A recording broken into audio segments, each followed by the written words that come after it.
India கூட்டணின்னு ஒண்ணு சொன்னீங்க. என் விருப்பத்தை நான் கேட்டா நீங்க சொல்லிடுவீங்களா? உங்களோட விருப்பத்தையே முதல்ல கேட்கறத வந்து அவர் பாராட்டுறாரு. முதல்ல ஒண்ணு தெரிஞ்சுக்கங்க, இங்க காங்கிரஸ் சார்பில் யாரும் பேசுறதுக்கு ஆள் இல்லை.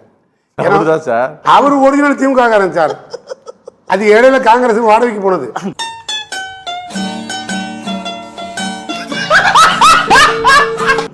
இல்ல சத்தியம் பண்ண சொல்லுங்க. அதாவது அந்த கட்சிக்கு தலைவனையே வாடகைக்கு தான் அனுப்பிச்சு வச்சிருக்காங்க. நான் சொல்லிக்கிறேன், அவர் முடிச்சிடுறேன்.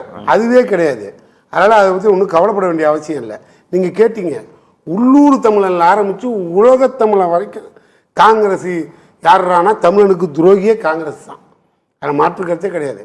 உள்ளூர் வந்து உலகம் வரைக்கும், அப்போ இலங்கை வரைக்கும் வச்சுக்கோங்க, நான் அதுக்கு மேலே போக மாட்டேன். ஆனால் என்ன ஒன்றுன்னா, இவ்வளோவையும் தாண்டி பாவம் பலியெல்லாம் சுமந்தது நாங்கள். மத சார்பின்மைன்னு ஒன்று சொன்னோம். மோடியை எதுக்கிறதுக்கு ஐயா இந்தியா கூட்டணி, மாற்றம் இல்லை. மோடியோட கொள்கை என்ன ஐயா?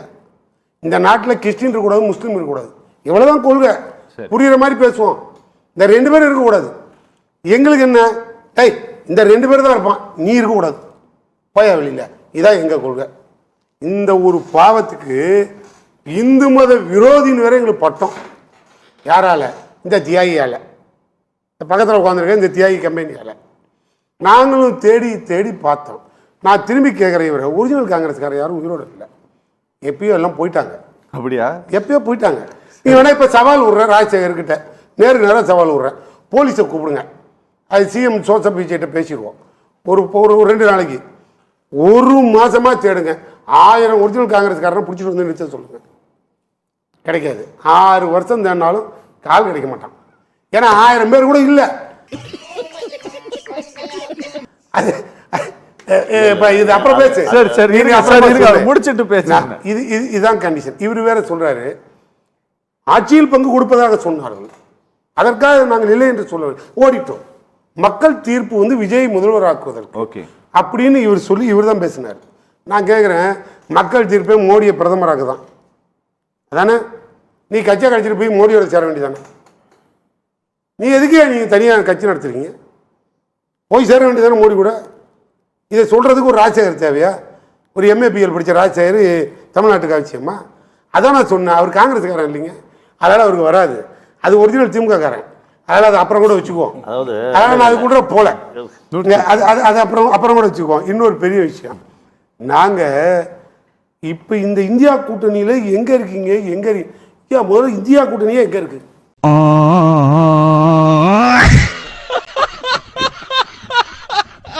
இந்தியா கூட்டணின்னு இருந்திருந்தா நாங்கள் ஏன் தமிழ்நாட்டில் மதசார்பற்ற கூட்டணி, முற்போக்கு கூட்டணின்னு ஒன்று ஆரம்பிச்சு இங்கே பேசியிருக்க போகிறோம்?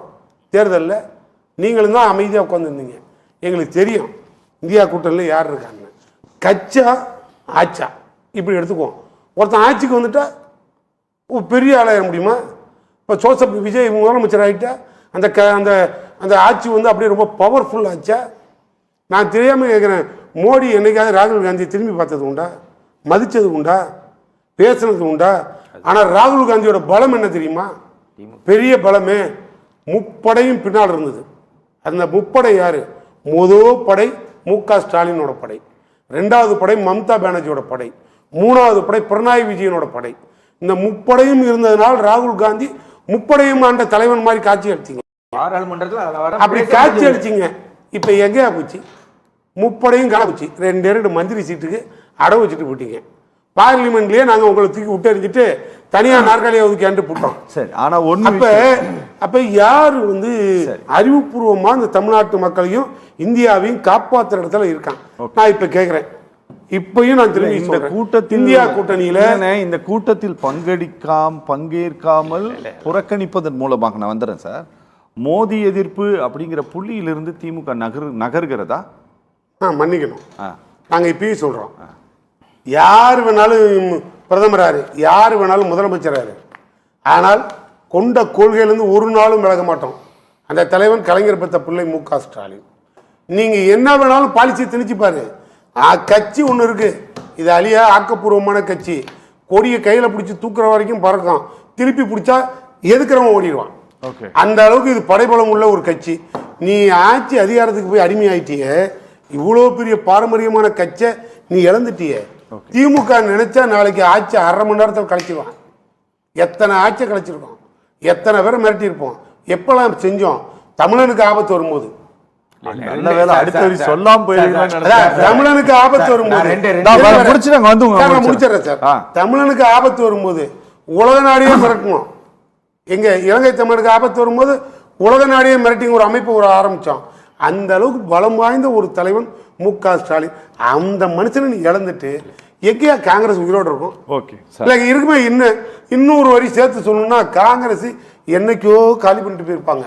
ஆனால் அப்போ கூட கலைஞர் தான் இத்தாலியே நீங்கள் வாழக்கூடாதா ஆளக்கூடாதா அப்படின்னு வசனம் பேசினது. இன்னைக்கு அதே வசனத்தை திரும்பி கேட்குறேன். ஆளுங்கட்சி மோடி அமெரிக்காவுக்கு அடிமை, எதிர்கட்சி ராகுல் இத்தாலிக்கு அடிமை. ஓகே சார், உங்க 2 பேருக்கு இங்க என்ன வேலை? ஓகே.